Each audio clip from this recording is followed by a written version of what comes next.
అత్యుత్తమ ప్లేస్మెంట్స్ తో ఎంఎన్సీ కంపెనీలలో ఉద్యోగమే లక్ష్యమా? ఇంజనీరింగ్ చదవాలనే మీ పిల్లల కలని కేజీ రెడ్డి కాలేజ్ తో నిజం చేసుకోండి. పార్టీకి కార్యక్రమాలకి దూరంగా ఉంటున్నారా, ప్రజలకు దూరంగా ఉంటున్నారా, ప్రతిపక్ష నాయకుడు పాత్ర పోషించలేకపోతున్నారా, అసలు ఓడిపోయిన తర్వాత కేసీఆర్ ఏమయ్యారు అనేది, సో కమింగ్ బ్యాక్ అనేది చాలా స్ట్రాంగ్ గా ఉంటుందా, ఎట్లా కనిపిస్తుంది? అంటే ఆయన ఇంతకాలం ఫామ్ హౌస్ లో ఉన్నా కూడా వీళ్ళకందరికీ దిశానిర్దేశం చేసింది కేసీఆర్ గారే. ఎందుకంటే మీకు తెలుసు, ఎప్పుడు అసెంబ్లీ సమావేశాలు, పార్లమెంట్ సమావేశాలు ఉన్నప్పుడు కూడా legislature party meetings, parliamentary party meetings పెట్టడం, సభలో ఏ రకంగా వ్యవహరించాలనే దాని మీద ఇవ్వడం, వాళ్ళకు డైరెక్షన్ ఇవ్వడం. అట్లాగే ఈ ఇష్యూస్ మీద కూడా హరీష్ రావు గారు, కేటీఆర్ గారు పోయి తరచుగా ఆయనతో సమావేశం కావడం. తర్వాత మాజీ మంత్రులు తలసాని కానీ, శ్రీనివాస్ గౌడ్ కానీ వీళ్ళు కూడా వీలైనప్పుడల్లా వెళ్ళి ఆయనతో ఒక కార్యక్రమాన్ని తీసుకోవడం. పల్లారాజేశ్వరుడు అయితే నిత్యం కలుస్తూనే ఉంటాడు. కార్యక్రమాలకు ఆయన వ్యక్తిగతంగా ఇన్వాల్వ్ కాకపోయినా, లీడ్ చేయకపోయినా అన్నీ ఆయన డైరెక్షన్లోనే నడుస్తూ వచ్చినాయి. అయితే మొన్న సిద్దిపేట సంగారెడ్డి కార్యకర్తల మీటింగ్లో మీరు ఆ మాట అన్నారు ఆయన. అయితే నా దృష్టిలో అయితే కేసీఆర్ ఆ మాట అనాల్సిన అవసరం లేదు. ఎందుకంటే అవసరం కూడా రాదు. ఆయన పర్సనల్గా దిగి దెబ్బ కొట్టాల్సిన అంత అవసరం కూడా లేదు. ఆ పరిస్థితులు లేవు. ఎందుకంటే ఈ 1 year ఆయన ఇంట్లో ఉంటేనే ఇవాళ చాలా మంది వాళ్ళ లోపల అంతర్మదనం, పశ్చాత్తాపం మొదలైనవి. మేము తప్పు చేశామేమో కేసీఆర్ను ఓడించి. అంటే ఇమ్మీడియట్ పాస్ట్ చీఫ్ మినిస్టర్ కదా ఆయన. రేవంత్ రెడ్డి ప్రతి మూవ్ను కేసీఆర్తో కంపేర్ చేస్తారు, సహజంగానే కంపేర్ చేస్తారు. చేసినప్పుడు అసలు ఎక్కడ కూడా జమీన్ ఆస్మాన్ ఫరక్ ఉంది. బట్ ఎందుకని ఎంటైర్లీ డిఫరెంట్ వర్షన్ వినిపించింది? ఇప్పుడు కేసీఆర్ కేవలం ఫామ్ హౌస్కి మాత్రమే పరిమితమయ్యాడు, అసెంబ్లీ కూడా రావట్లేడు, ప్రధాన ప్రతిపక్ష నాయకుడి పాత్ర పోషించట్లేదు, అలాంటి దానికి ఎమ్మెల్యేగా ఉండాల్సిందేముంది, మమ్మల్ని చూసి భయపడుతున్నారు, ఇవన్నీ. అంటే ఇక్కడ జరుగుతున్నది ఏంటంటే, రేవంత్ రెడ్డికి కేసీఆర్ బలం ఏందో తెలుసు. వాస్తవంగా ఆయన మీద 90% ప్రభావం కేసీఆర్దే ఉంది. ఏమన్నా చంద్రబాబు ఉంటే ఒక 10% ఉంటుంది. అయితే ఆయన వస్తే ఈయన తట్టుకోలేడని సంగతి తెలిస్తే ఆయనను బాగా దూషించడము, పరుష పదాలతో మాట్లాడడము, ఇవన్నీ చేయడం వల్ల ఏంటంటే కేసీఆర్కి ఒక బలహీనత ఏంటంటే, ఆయన రాసినప్పుడు సుజన విధేయుడు అని రాస్తాడు. ఆయన నేచర్ కూడా ఎటువంటిదంటే అవమానించే వాళ్ళ దగ్గర ఆయన ఉండడు, అటువంటి సభలకు పోడు ఆయన. ఆ వీక్నెస్ను పట్టుకున్నాడు రేవంత్ రెడ్డి. విపరీతంగా అవమానించే ప్రయత్నం చేశాడు, మైండ్ గేమ్ ఆడాలని చూశాడు. బట్ ఎంతకాలం నడుస్తుంది అది? కేసీఆర్ గారికి ప్రతిపక్ష నాయకునిగా ఒక హోదా ఉంది. ఆ హోదా పెట్టుకొని సంవత్సరాల కొద్దీ రాకుండా ఉండలేడు ఆయన. ఒకవేళ ఆయన రావద్దు అనుకున్నప్పుడు ఆ హోదా ఆయన వదిలేస్తాడు. బట్ ఆయన వదిలేయట్లేదు అని అంటే ఈ విల్ కమ్ బ్యాక్, ఆయన అసెంబ్లీకి వస్తాడు. అయితే ఆయన రాకూడదనే రేవంత్ రెడ్డి ప్రయత్నం అంతా. ఆయన వచ్చి సభలో కూర్చున్నాడంటే తెలంగాణ పట్ల ఆయనకున్న నాలెడ్జ్ రేవంత్ రెడ్డి లేదు ఏ విషయం మీద కూడా. మీరు రాత్రి నిద్రలో అడిగినా కూడా అన్ని స్టాటిస్టిక్స్తో సహా ఆయనకు మెమరీ పవర్ ఎక్కువ కేసీఆర్ గారికి. తర్వాత మొత్తం తెలంగాణ మీద, అన్ని రంగాల మీద పట్టు ఉన్నది. మినిస్టర్స్ ఎవరున్నా కూడా అన్ని రివ్యూలు ఆయనే చేసేవాడు. పక్కన మినిస్టర్ ఉండేవాడు, కొన్నిసార్లు ఉండకపోయేది. బట్ ప్రతిసారి బడ్జెట్ రూపకల్పన కానీ, సాగునీటి రంగం కానీ, ఎలక్ట్రిసిటీ రంగం కానీ ఆయన అశువుగా చెప్పుకుంటూ పోతాడు గంటల కొద్దీ. మీకు తెలుసు కదా, పవర్ ప్లాంట్ ప్రజెంటేషన్ కూడా ఆయనే ఇచ్చాడు సభలో. అంటే అంత అపారమైన నాలెడ్జ్ ఉన్న వ్యక్తి ముందు రేవంత్ రెడ్డి నిలబడలేడు. రెండవది, సంక్షేమం, అభివృద్ధి రంగాలలో ఆయనను ఎక్కడ తప్పుపట్టలేదు మనం కేసీఆర్ని ఏమన్నా తప్పుపడితే మమ్మల్ని పిలవలేదనో, లేకుంటే మా ఇంటర్వ్యూ ఇవ్వలేదనో, అపాయింట్మెంట్ ఇవ్వలేదనో ఇట్లనే తప్పుపడతారు తప్ప అభివృద్ధి, సంక్షేమం ఈ 2 విషయాలలో స్వాతంత్రం వచ్చిన తర్వాత ఏ రాష్ట్రంలో కూడా ఏ ముఖ్యమంత్రి కూడా చేయనంత గొప్పగా చేశాడు. ఆర్థికంగా చూసినా స్టాటిస్టిక్స్ మనకు కనబడతా ఉన్నాయి. ఇప్పుడు 62,000 కోట్లు అని, అంతకుముందు 59,000 కోట్లు అనేది హరీష్ రావు గారు కరెక్ట్ చేశారు. 62,000 కోట్ల ఆదాయం మాత్రమే 2014-15లో ఉండేది. అక్కడి నుంచి ఇవాళ రెవెన్యూస్ని 3 లక్షల కోట్ల బడ్జెట్ పెట్టారు. గ్రాంట్స్ అన్ని తీసేసినా కూడా 2.5 లక్షల కోట్ల ఆదాయం వచ్చిందంటే ఒక 10 ఏళ్ల కాలంలో స్వాతంత్రం వచ్చిన తర్వాత ఏ దేశంలో కానీ, ఏ రాష్ట్రంలో కానీ, అంటే దేశం అని ఎందుకు అంటున్నా అంటే మొన్న ప్రపంచ బ్యాంక్ ఇచ్చిన ఫిగర్స్ ప్రకారం కూడా ప్రపంచంలోనే ఇంత గ్రోత్ రేట్ 10 ఏళ్లలో ఉన్న రాష్ట్రం లేదు మొత్తం ఎంటైర్ వరల్డ్లో. అంటే అంత ఫాస్ట్ గ్రోత్. ఇంకా కరోనా 2 సంవత్సరాలు వేధించిన, ఆయన వచ్చినాక అడ్జస్ట్ కావడానికి 1 సంవత్సరం టైం పోయినా కూడా 7 సంవత్సరాలలో అంత గొప్పగా ఆయన పరిపాలన చేయడం అనేది ఎవరు మచ్చలేని పాలన అది. చిన్న చిన్న ఏమన్నా ఉంటే ఉండొచ్చు. కాకపోతే మీరు అన్నారు కంప్లైంట్ చేయడానికి పెద్దగా లేవు సంక్షేమ అభివృద్ధి కార్యక్రమాలు అన్నప్పుడు డిటాచ్ అయ్యారు అనేది ప్రజలతో ముఖ్యమంత్రి డిటాచ్ అయ్యారు. దానికి ఆయన చెప్తోంది నేను డీసెంట్రలైజ్ చేశాను, లేకుంటే ఒక హైరార్కీ అనేది ఉంది, నా దాకా రావాల్సిన అవసరం లేదు, వాళ్ళని కలిస్తే సరిపోతుంది అనుకున్నప్పటికీ కూడా మేము వెళ్తున్నాం, మాట్లాడుతున్నాం, స్వయంగా ముఖ్యమంత్రి మా మాటలు వింటున్నాడు, లేకుంటే ఇప్పుడు ప్రజాభవన్ లాగా మార్చిన తర్వాత కంప్లైంట్స్ స్వీకరిస్తున్నారు. అలాంటిది ఎక్కడా స్కోప్ లేకుండా పోయింది, దూరం పెరిగింది. దానికి ప్రధాన కారణం కేసీఆర్ చుట్టూ ఉన్నటువంటి మనుషులు, అందువల్లే ఓడిపోయారు. ఇవన్నీ అంటే ఇప్పుడు ఎవరైతే అంటే కేసీఆర్కు ఉన్న ప్రత్యేకత ఏంటంటే ఆయన ఉద్యమ నాయకుడిగా ఉన్నప్పుడు ఆయన చెప్తాడు కదా పిడికెడు మందితో ఆ పిడికెడులో నేను కూడా ఉన్నా, పిడికెడు మందితో మొదలు పెట్టామని అన్నారు కదా. అయితే ఒక్కొక్క జిల్లాకు పోయి వందలాది మంది నాయకులను కార్యకర్తలను పర్సనల్గా కలిసి వాళ్ళందరినీ ఉద్యమంలోకి ఆహ్వానించి తన ఇంటికి ఎప్పుడు వచ్చినా కూడా డోర్స్ ఓపెన్, వచ్చిన వాళ్ళందరికీ భోజనం పెట్టి తనతో పాటుగా అట్లా చూసుకున్న వ్యక్తి గంటలు వాళ్ళతో అంటే ఎంత ఆప్యాయత అనేది చూపెట్టాడు కదా. ఒక్కసారి సీఎం అయినాక ఆయనకు ఆ వెసులుబాటు ఉండదు. ఇప్పుడు రేవంత్ రెడ్డి గారికి కూడా అదే పరిస్థితి వచ్చింది. ఆయన విమర్శించాడు ఈ విషయంలో, కానీ ఇప్పుడు కూడా ఆయన సీఎంగా ఆయన ఎవరిని కలవడం లేదు. ఎందుకు అంటే ఆ పొజిషన్ అటువంటిది. సీఎం అని అన్నప్పుడు అంత ఈజీ యాక్సెస్ ఉండదు, వాళ్ళకు కూడా అంత సమయం ఉండదు. ఎప్పుడు బిజీగా ఉంటా ఉంటారు, విజిటర్స్ ఉంటారు, ఇంపార్టెంట్ విఐపీస్ ఉంటారు, వాళ్ళు కావాల్సిన వాళ్ళని పిలిపించుకుంటూ ఉంటారు. ఈ డిస్టర్బెన్స్లో ఇటువంటి అన్ని డిస్టర్బెన్స్ అనిపిస్తాయి. ఎవరో పోయి బాగున్నావా ఊరికే కలుద్దామని వచ్చినా అని అంటే ఎట్లుంటుంది? సెల్ఫీల కోసం పోవడం అంటే ఇది సహజంగానే ఏ ముఖ్యమంత్రి అయినా కూడా డిటాచ్ కావాల్సి వస్తుంది. రెండవది ఏంటంటే ప్రజాభవన్లో ఇవాళ చిన్నారెడ్డి గారిని కూర్చోబెడుతున్నారు. చిన్నారెడ్డి గారు చాలా సౌమ్యుడు, వచ్చిన వాళ్ళందరినీ ఆయనకు చాలా ఓపిక ఎక్కువ, అందరికీ దరఖాస్తులు తీసుకుంటాడు, మళ్ళీ రిప్లైలు ఇస్తున్నాడు. కేసీఆర్ పీరియడ్లో ఏం జరిగిందంటే కన్సర్న్డ్ ఆఫీసర్లకే అప్లికేషన్లు ఇచ్చుకునేవాళ్ళు. అయితే ఇక్కడ నుంచి వస్తున్నాయి కాబట్టి ప్రజాభవన్ నుంచి పోతున్నాయి కాబట్టి కొంత ఆఫీసర్లు యాక్టివ్గా దానిలో ఇన్వాల్వ్ అయ్యి రిజాల్వ్ చేస్తున్నారు. అప్పుడేమో ఆ నియంత్రణ లేదు. ఈ తేడా స్పష్టంగా ఉంది.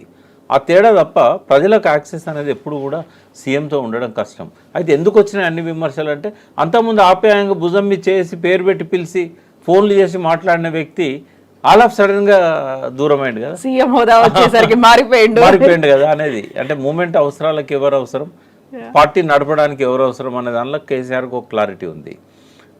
పార్టీ నడపడానికి రాజకీయ నాయకులు కావాలి, మూమెంట్ నడపడానికి ఉద్యమకారులు కావాలి. కాబట్టి ఆర్ఎస్ఏ నుంచి ఆర్ఎస్ఎస్ దాకా ఎవరు వచ్చినా తెలంగాణ ఉద్యమంలో జాక్లో కలుపుకొని పోయాడు ఆయన. బట్ ఇక్కడ మాత్రం ఆ పరిస్థితి ఉండదు. ప్యూర్లీ రాజకీయ నాయకులు, ఎలక్షన్లో గెలవగలిగే వాళ్ళు, ప్రజలలో పట్టున్న వాళ్ళు, ఎలక్షన్లో ఫోకస్ అయిన వాళ్ళు, వీళ్ళు మాత్రమే ఆయనకు అవసరం. ఇక్కడ మిగతా వాళ్ళతో సత్సంబంధాలు ఉంటాయి. ఎప్పుడన్నా ఒకసారి పండుగలప్పుడో లేకుంటే పోయినప్పుడో బర్త్డేలకు ఇట్లాంటప్పుడు కలవడం అయితే తప్ప రోజువారీ కార్యక్రమాలలో వాళ్ళతో ఉండడం అనేది జరగదు. కొన్నిసార్లు ఆయన జిల్లాలలో పోయినప్పుడు అందరినీ కలిసేవాడు, కానీ అది స్టేజ్ మీద ఆయన ఉంటాడు, కింద పబ్లిక్ ఉంటారు, అంతవరకు ఐ కాంటాక్టే తప్ప పర్సనల్గా వచ్చి మాట్లాడేంత అవకాశం దొరకకపోయేది. అది అర్థం చేసుకోవాలి అది ప్రజలంతే. సో ఆ పిడికెడి మందితో స్టార్ట్ అయింది, రేపు జరగబోతోంది 500 మందితో. ఆ పిడికెడి మందిలో మీరు ఉన్నారా? 500 మందిలో పిలిచారు స్వయంగా. నిన్న నేను బర్త్డే విషయం చెప్పడానికి పోయినాను. నేను చాలా గ్యాప్ తర్వాత పోయినాను, ఎందుకంటే ఆయన డిసెంబర్ 3 నాడు ఓటమి చెందిన తర్వాత 5వ తారీఖు 6వ తారీఖు పోయి పరామర్శించాను. మళ్ళీ ఆయన కాలు ఎదిగిన తర్వాత కూడా నాకు వెసులుబాటు లేకుండే పోవడానికి. ఆయనను కూడా ఎందుకు డిస్టర్బ్ చేయాలి, ఐసీయూలో ఉన్నాడని చెప్పేసి నేను ఇప్పటివరకు కూడా పోలేదు ఆయన దగ్గరికి. అయితే ఫస్ట్ టైము పోయినాను. చాలా పలకరించాడు, మర్యాదగా కూర్చోబెట్టాడు. తర్వాత మీటింగ్కి ఇన్వైట్ చేశాడు పర్సనల్గా. సరే ఒక అబ్జర్వర్గా పోతాను రేపు. నేనేం బాధ్యతలు తీసుకోవాలనుకోవట్లేదు పార్టీలో, బట్ పిలిచినందుకు పోయి ఆయన రాబోయే రోజుల్లో ఎలాంటి కార్యక్రమాలు చేయబోతున్నాడు నాకు కూడా విశ్లేషణ చేయడానికి అవసరం కదా ఇన్ఫర్మేషన్. ఎగ్జాక్ట్లీ. సో మీకు బాధ్యతలు మీరు తీసుకోకపోయినప్పటికీ కూడా మీ దగ్గర నుంచి సలహాలు సూచనలు, లేకుంటే 4 ఏళ్ల పాటు అంటే ఎలక్షన్స్ రావడానికి ఉన్నటువంటి ఈ గ్యాప్లో కావాల్సినటువంటి రోడ్ మ్యాప్, లేకుంటే ఏ ఎజెండా పెట్టుకొని ముందుకెళ్ళాలి, ఎలా పోరాటాలు చేయాలి, అక్కడ ఒక బ్రెయిన్ స్టార్మింగ్ సెషన్ అయితే అవుతుందా, లేదు కేసీఆర్ ఒక దిశానిర్దేశమా? అంటే ఇక్కడ బ్రెయిన్ స్టార్మింగ్ అవకాశం ఉండకపోవచ్చు నాకు తెలిసి. కొన్నిసార్లు ఆయన ఏం చేస్తాడంటే కొంతమందితో మాట్లాడిస్తాడు, అంటే జిల్లాల నుంచి కొంత ముఖ్యులతో మాట్లాడిస్తాడు. 1 గంట 2 గంటలు మాట్లాడించిన తర్వాత ఆయన కంక్లూడ్ చేస్తాడు. అట్లా జరిగితే మంచిదే. లేదు ఆయన ఇన్ని రోజుల నుంచి ఆయన చేసి ఉన్న ప్రణాళిక ఏమైతే ఉన్నదో తనంతట తానే దాన్ని చెప్పిన తర్వాత అప్పుడు కూడా మాట్లాడియచ్చు, లేదా దాంతోనే ఎండ్ చేయొచ్చు కూడా. రేపు లంచ్ తర్వాత పెట్టారు మీటింగ్. బట్ ఏదున్నా గత 2008 నుంచి కూడా నేను పార్టీలో యాక్టివ్గా లేకున్నా ఇటువంటి విషయాలలో కొంత సూచనలు ఇవ్వడం, అప్పుడప్పుడు డిస్కషన్లో పార్టిసిపేట్ చేయడం అనేది జరుగుతుండేది ఆయనతో కూర్చున్నప్పుడు. అదే రోల్ కంటిన్యూ చేస్తాను నేను. పెద్దగా అంటే నేను వదిలిపెడదాం అనుకున్నా కూడా వాళ్ళు నన్ను వదిలే పరిస్థితి లేదు. ఎందుకంటే నాకు ఆ పేరే టీఆర్ఎస్ ప్రకాష్ అని అంటారు, తెలంగాణ ప్రకాష్ అంటారు. కాబట్టి తెలంగాణకు ఐడెంటిటీ కేసీఆర్ అండ్ టీఆర్ఎస్, కాబట్టి ఆ అఫెక్షన్ అనేది కంటిన్యూ అవుతుంది అనుకుంటున్నాను. సో కేసీఆర్ ఈ మధ్య కాలంలో ఒక మాట అన్నాడు, నేను కొడితే మామూలుగా ఉండదు, చాలా బలంగా కొడతాను. దానికి తగ్గట్టుగా కార్యాచరణ అనేది ఏం చేయబోతున్నారు కార్యకర్తలుగా, లేకపోతే అక్కడ ఉన్నటువంటి నాయకులకి ఏం చెప్తారు ఆయన? అంటే ఇక్కడ ఏమైందంటే బీజేపీ చాలా దూకుడుగా ముందుకు వస్తూ ఉన్నది. ఇప్పుడు కాంగ్రెస్ ఏంటంటే ఇది ఒడిసిన కథే తెలంగాణ భాషలో చెప్పాలంటే. ఎందుకంటే ఇంకేం చేసినా ఆయన కోలుకోలేడు. ఇప్పుడు హామీల ఉల్లంఘన జరుగుతూ ఉన్నది. చాలా హామీలను టచ్ కూడా చేయట్లేదు ఆయన.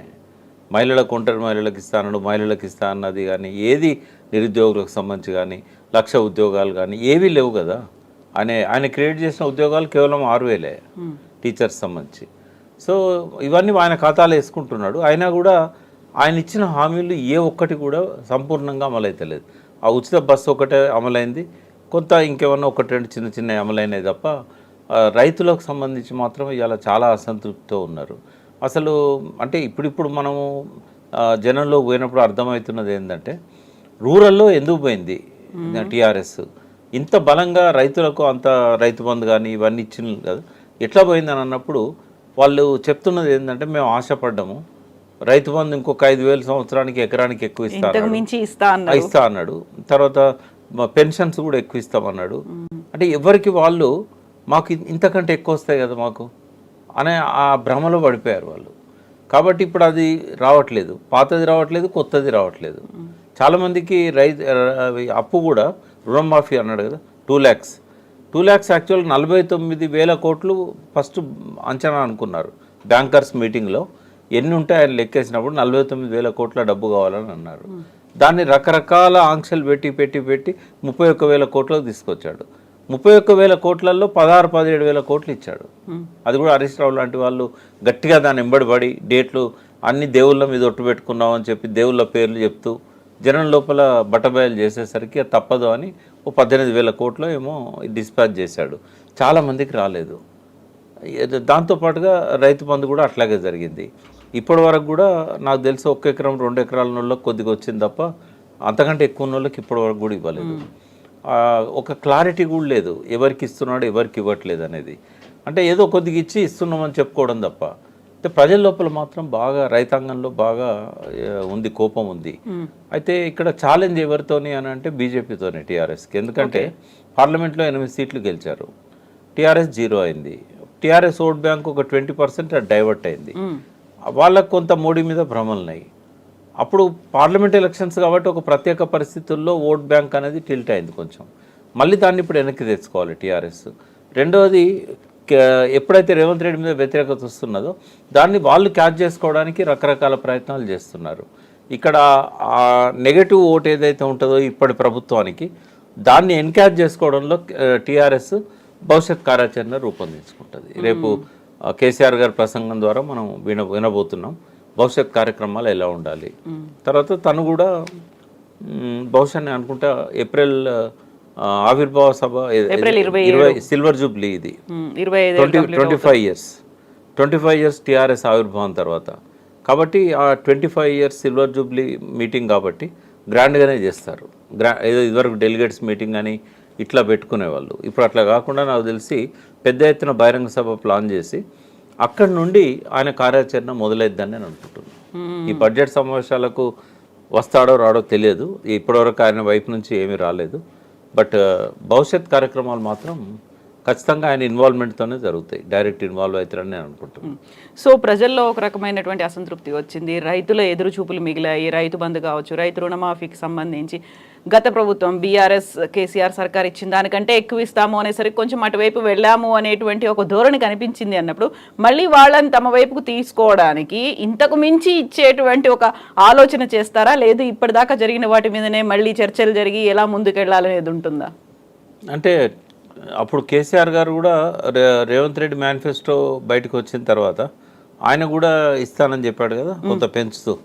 అదే అవి అమలు చేయాల్సి వస్తుంది కదా, ఒకవేళ రేపు భవిష్యత్తులో మళ్ళీ దానికి స్టిక్ అయి ఉండాలి, దానికి స్టిక్ అయి ఉండాల్సి వస్తుంది మళ్ళీ గవర్నమెంట్ ఫామ్ అయితే కనుక. నేను అనుకుంటా ఎక్స్పోజ్ చేయడం అనేది ప్రధానంగా పెట్టుకుంటారు, రేవంత్ రెడ్డి ఫెయిల్యూర్స్ను ఎక్స్పోజ్ చేయడం. రెండవది, రేవంత్ రెడ్డి ఈ సంవత్సర కాలంగా చేస్తున్న ఆరోపణలు ఉన్నాయి కదా, చాలా వరకు కేసీఆర్ గారే వాటికి సమాధానం చెప్పాలి. ఉదాహరణ ధరణి విషయంలో కానీ ఇట్లాంటి వాటి విషయంలో ఇప్పటివరకు ఆన్సర్ రాలే. అసెంబ్లీలో ధరణి మీద ఎన్నైతే విమర్శలు చేశాడో రేవంత్ రెడ్డి, వాటికి కరెక్ట్ సమాధానాలు రాలే ఇప్పటివరకు. అయితే ఇవి రాబోయే రోజుల్లో ప్రజల్లోకి తీసుకెళ్ళి 90% ధరణి ఇష్యూ సాల్వ్ చేశాడు ఆయన. ఆ 10% ఏవైతే మిగిలిపోయినాయో వాటినే భూతద్దంలో పెట్టి రేవంత్ రెడ్డి చూపెట్టాడు. ఒక 45 కరెక్షన్స్ ఏవో అవసరం ఉండేనట, ఒక ఎక్స్పర్ట్ చెప్పింది నాకు. ఆ ఎక్స్పర్ట్ను వీళ్ళు కమిటీలో పెట్టుకున్నారు, ఇప్పుడు కమిషన్లో కూడా పెట్టారు. వారు చెప్పింది ఏంటంటే ఒక 40-45 చిన్న చిన్న కరెక్షన్ చేస్తుంటే ఆ ప్రభుత్వం మీద ధరణి విషయంలో వ్యతిరేకత రాకపోతుండే, అప్పీల్ అథారిటీ లేకపోవడం, ఇట్లాంటివన్నీ అన్నిటి కోర్టుకే పోవాల్సిన పరిస్థితి, ఇట్లాంటివి కొన్ని ఉండే చెప్పి తను చెప్పాడు. నాకు కూడా అనిపించింది ఒక 1 year 1.5 year అమల్లో చూసినప్పుడు ఏవైతే పొరపాటు జరిగాయో వాటిని సవరించుకుంటూ పోతే బాగుండేది. కానీ కలెక్టర్స్ ఏం చేశారంటే ఎక్కువ మంది వాళ్ళ దీన్ని ఆసరా చేసుకొని కొద్దిగా డబ్బులు సంపాదించే కార్యక్రమంలో పడి, ఇది ఆయనకు మరి పంపించిందో ఇన్ఫర్మేషన్ పంపలేదో మనకు తెలియదు. ఇప్పుడు ఈడీ వెంటబడ్డది కదా, ఇటువంటి అవకాశాన్ని మళ్ళీ రాదనుకొని ఇదే దొరికిందే తడువుగా వసూళ్ళకు దిగారు. ఈ వసూళ్ళకు దిగే వరకు ఆ బ్యూరోక్రాట్స్లో కొంతమందిలో ఆ కల్చర్ వచ్చింది, అందరిలో లేదు. చాలామంది సిన్సియర్ ఆనెస్ట్ ఆఫీసర్స్ ఉన్నారు. రేవంత్ రెడ్డి అన్నట్టు ప్రతి ఒక్కరు ఏసీ గదులలో ఏం పడుకోవట్లేదు, చాలామంది సిన్సియర్గా పనిచేస్తున్న వాళ్ళు ఇప్పటికీ ఉన్నారు. బయటికి ప్రజలతో మాట్లాడుతున్నారా? అట్లా మాట్లాడద్దు రేవంత్ రెడ్డి. నిన్న అవమానపరిచాడు చాలామందిని. ఏదో కొద్దిమంది అట్లాంటి వాళ్ళు ఉండొచ్చు, కానీ చాలామంది ఫీల్డ్ మీద వర్క్ చేసే ఐఏఎస్లు ఉన్నారు. కొత్తగా ఐఏఎస్ అయిన వ్యక్తికి పనిచేయాలని ఉంటుంది. ఎవరో సీనియర్స్ రిటైర్మెంట్ దగ్గర ఉన్న వాళ్ళు అట్లా ఉంటారేమో, కానీ ఎవరు కూడా అట్లా ఆయన అంత చీప్గా ఐఏఎస్ల మీద మాట్లాడడం అనేది ఆయన హుందాకు తగదు. ఒక సీఎంగా అట్లా మాట్లాడకుండా ఉండాల్సింది. నాకు ఇంకోటి కూడా బాధ ఏమనిపిస్తుంది అంటే, ఒక 10 ఏళ్ళు సీఎము, కేంద్ర మంత్రిగా పనిచేసిండు కేసీఆర్, ప్రధాన ప్రతిపక్ష నాయకుడు ఈ రాష్ట్రంలో. ఆయనకు బర్త్డే విషెస్ చెప్పడం అనేది ఒక మర్యాద కదా. బర్త్డే విషెస్ చెప్పకపోగా ఆయన ఫ్లెక్సీలు ఎక్కడుంటే అక్కడ చింపేయాలని చెప్పే పద్ధతి ఎక్కడిది అసలు? ఆయన మున్సిపల్ మినిస్టర్, అట్లా చేయదు, తప్పు కదా అది. మంత్రులు చెప్పినట్టున్నారు కదా కొంతమంది మంత్రులు కూడా అంతా, కొందరు బాగానే చెప్పారు. బండి సంజయ్ చెప్పాడు, పూర్ణం కూడా చెప్పాడు. పూర్ణం చెప్పిన దానిలో తప్పు పడుతున్నది ఏంటంటే, మాజీ ముఖ్యమంత్రి అనే పదవి లేదు, పదం లేదు, ప్రతిపక్ష నాయకుడు అని లేదు. గజ్వేల్ ఎమ్మెల్యే గారి బర్త్డే సందర్భంగా శుభాకాంక్షలు అని చెప్తే, అరే ఆయన గజ్వేల్ ఎమ్మెల్యేనా ఆయన? అది కొంచెం వేటకారంగా అనిపించింది. కానీ ఏదైనా సీఎం చెప్పాల్సిన అవసరం ఉంటుంది. ఇప్పుడు అప్పుడేదో హాస్పిటల్ పోయిండు పరామర్శించిందంటే ఈయన కొన్ని మర్యాదలు కాపాడుతున్నాడు అని అనుకున్నాం. కానీ మినిమం కర్టసీ కదా బర్త్డేకి శుభాకాంక్షలు చెప్పడం. గవర్నర్ గారు కూడా చెప్పాలి. ఒక రాష్ట్రంలో క్యాబినెట్ మినిస్టర్ స్థాయి కదా ప్రతిపక్ష నాయకుడు అన్నప్పుడు, ఎందుకు చెప్పకూడదు? ప్రధానమంత్రి లాంటి వాళ్ళు కూడా ముఖ్యమంత్రి ఉన్నప్పుడు చెప్తారు. మరి ఈ రాష్ట్ర ముఖ్యమంత్రికి ఏమో ఇబ్బంది వచ్చింది ప్రతిపక్ష నాయకుని చెప్పడానికి? కొన్ని ఆయన కూడా కరెక్ట్ చేసుకోవాలి ఇటువంటి విషయాల్లో. సో విస్తృత స్థాయి సమావేశం February 19న తెలంగాణ భవన్లో జరగబోతుంది అన్నప్పుడు అటు సోషల్ మీడియా కావచ్చు, ఇటు కార్యకర్తలు కావచ్చు ఒక ఊపు ఉత్సాహంతో ఉన్నారు. సో వాళ్ళు మళ్ళీ ఇప్పటి నుంచి చాలా డెడికేటెడ్గా వర్క్ చేయాల్సినటువంటి అవసరం ఏర్పడుతుంది కదా. తప్పకుండా, ఎందుకంటే కేసీఆర్ గారు వచ్చారంటే వాతావరణం వేడెక్కుతుంది. సోషల్ మీడియాకి ఎవ్రీడే ఏదో ఒక న్యూస్ ఉంటుంది. ఆయన ప్రెస్ మీట్లను మీరు చూస్తారు కదా, ఒక్కో ప్రెస్ మీట్లో ఒక 20-25 అంశాలు ఉంటాయి. ఒక్కదానికి స్టిక్ అని మాట్లాడాడు ఆయన. ఏదైనా ఒకదాన్ని హైలైట్ చేయాలని వచ్చి మాట్లాడినా కూడా ఒక్క రిపోర్టర్ అక్కడ కవర్ చేస్తుంటే డెస్క్లో 10 మంది టీవీలో లైవ్ చూస్తూ కవర్ చేయాల్సిన పరిస్థితి. అంతా ప్రతి దాని మీద స్టాటిస్టిక్స్తో పాటు అనర్గళంగా మాట్లాడగలిగి ఆ మెమరీ కూడా ఆయనకు సొంతం. అది అట్లా చెప్పే వాళ్ళు తక్కువ మంది ఉంటారు. నాకు తెలిసి నేషనల్ లెవెల్లో కూడా ప్రధానమంత్రి ఎట్లా ప్రెస్ మీట్లు పెట్టాడు, ఒక ప్రెస్ మీట్ కూడా పెట్టలేదు లాస్ట్ 11 yearsలో నరేంద్ర మోడీ గారు. అమెరికాలో ప్రెసిడెంట్తో కలిసి పెడతాడు తప్ప ఇక్కడ మాత్రం పెట్టింది లేదు. అయితే కేసీఆర్ గారు పెట్టే ప్రెస్ మీట్ల వచ్చినన్ని వ్యూస్ కానీ, వాచ్ చేసేవాళ్ళు కానీ ఇంకా ఏ సీఎం ప్రెస్ మీట్లు అంతగా ఉండవు. ఎందుకంటే వాళ్ళు ఏదో కింద వాళ్ళు ఇచ్చిన రిటర్న్ మెటీరియల్ చూసి కాసేపు ప్రెస్లో చెప్పిపోతారు.